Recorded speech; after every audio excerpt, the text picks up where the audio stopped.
Hi கயல். Hi.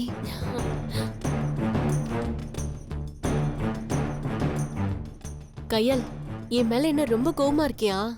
எதுக்கு? அது இல்ல, அன்னைக்கு உன் ஹஸ்பண்ட் உன்னை இன்சல்ட் பண்ணதும் நான் கோவத்துல என்னென்னமோ பேசிட்டேன். ஐ எம் சாரிப்பா. சாச்சா பரவாயில்ல விடு.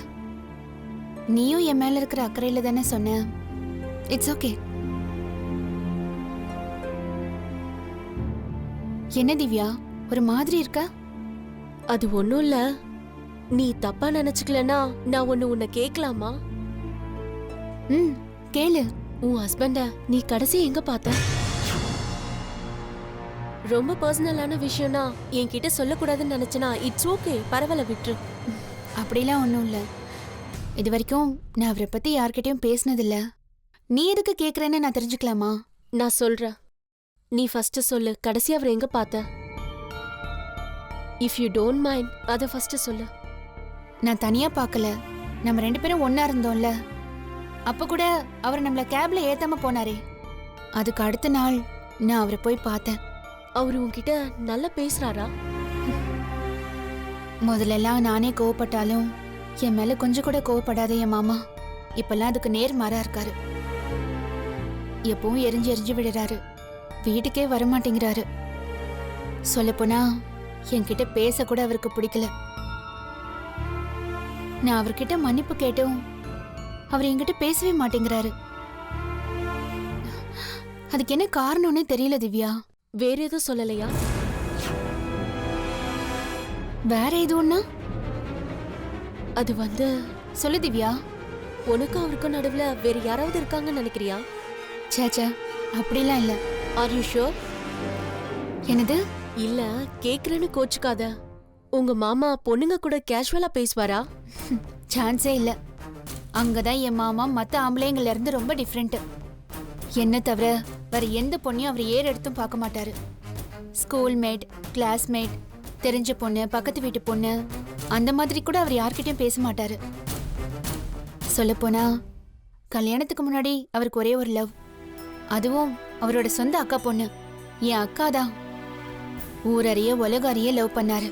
ஆனா கல்யாணம் பண்ணிக்கிட்டது என்னதான். முதல்ல ரொம்ப ஃபீல் பண்ணாரு, குடிச்சாரு, எப்படி எப்படியோ இருந்தாரு. அப்புறம் ரொம்ப திருந்திட்டாரு. அதுக்கப்புறம் அவருக்கு எல்லாமே நான் தான். என் மாமாவ குடிக்காரன், வேலை இல்லாதவன், பொறுப்பு இல்லாதவன், இப்படி எந்த மாதிரி வேணாலும் சொல்லலாம். ஆனா பொண்ணுங்க விஷயத்துல அவரு ரொம்ப சொக்க தங்கம். அப்படியா? சரி விடு. திவ்யா ஒரு நிமிஷம். இப்ப எதுக்கு இதெல்லாம் கேட்ட? என்ன விஷயம்?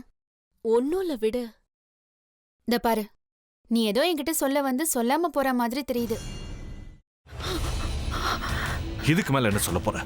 சொல்றதுக்கு வேற ஏதாவது பொய் இருந்தா சொல்லிடு. அவதான் ஏமாத்தி எல்லாத்தையும் என்கிட்ட இருந்து பறிச்சிட்டான்னு பார்த்தா நீயும் இப்ப அதே தான் பண்ணிருக்க. ஏன் ஆலியா, ஏன் இப்படி பண்ண? இந்த உலகத்துல பாட்டிக்கு அப்புறம் நான் யார் மேலேயாவது உயிரையே வச்சிருக்கேன்னா அது ஊ மேலதான் உனக்கு தெரியாதா? ஏன் இப்படி பண்ண ஆலியா?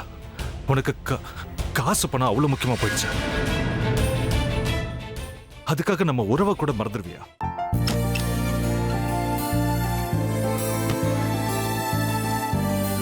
சக்தி சக்தி ஒரு நிமிஷம்.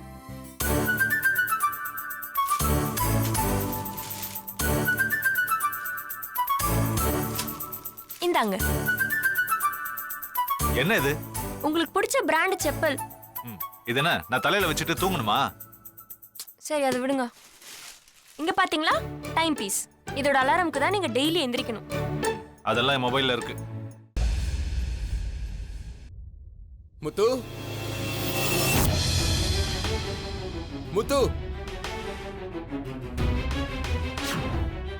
என்னடி இவன் முத்துன்னு ஒருத்திய உருவாக்கி விட்டா செல்விய மறப்பான்னு பார்த்தா எப்ப பார்த்தாலும் முத்து முத்துன்னு கூப்பிட்டு இருக்கான். முத்துவ கூப்பிட மட்டுமா செய்யறான், முத்துவ வச்சு என்னென்னமோ செய்யறான். நாம தான் இழிச்சவாய் மாதிரி வேடிக்கை பார்த்துட்டு இருக்கோம். என்ன முறைச்சு என்ன பிரயோஜனமாயா? உனக்கு வேற குரல் போயிடுச்சு. அடுத்து அவ செல்விய கூப்பிட்டானா என்ன பண்ண போற? உன்னுடைய விருப்பப்படியே நீ ராமநாத வீட்டு மருமகளா வாழ போற. கண்டிப்பா என்னுடைய ஸ்தானத்திலிருந்து அவன் உன்னை நல்லா பார்த்துக்குவான் அம்மா. டேய், அவரை பத்தி தான் உனக்கு தெரியும்ல. அவர் எந்த முடிவு எடுத்தாலும் அதான் ஃபைனல். நம்ம அப்பா வேணுமா வேணாமாங்கிறத நீயே முடிவு பண்ணிக்கோ. வாடா.